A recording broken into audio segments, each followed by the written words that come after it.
بیشتر این دختران و زنان از دهات دوردست ختلانند و بار اول پیش کامپیوتر میشینند. من چه خدا میخواستم یاد گرفتن. خب با امکانیت شد با اومدم هم رایگان هم.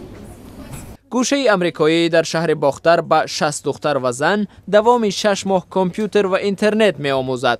می خواهند آنها در شبکه‌های اجتماعی فعال باشند و از آن بهره بگیرند. با استفاده از اینترنت چنین یک امکانیت به دست می‌آید که آنها از خانه خود نبرآمده صاحب مزد معاش شوند، صاحب کار شوند.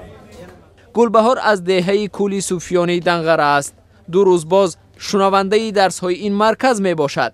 خیلی می‌خواهد دانش خود را تکمیل کند. درباره اینترنت نمی‌دانستم و درباره کامپیوتر در مکتب میانه سر کار داشتم و نه آنقدر زیاد.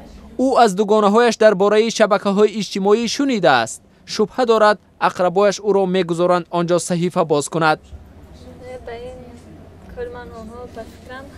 اما می‌خواهد به شبکه اینترنتی بپیوندد و از آن منفعت برد. و من می‌خواهم که کامپیوتر را از خود کنم.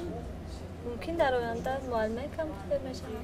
زنان ختلانی بیشتر خانه نشین هستند و بیکار و دستنگری مردهای خانه.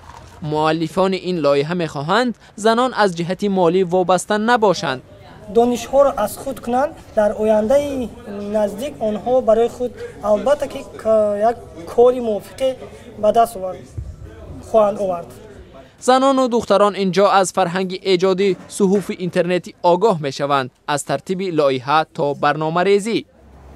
تاشبی کاکیلا و دوزندگی میکرد. میگوید این شغل سلامتیش را گرفت. آوان مهاجرت در روسیه کم کم با اینترنت سر و کار داشت.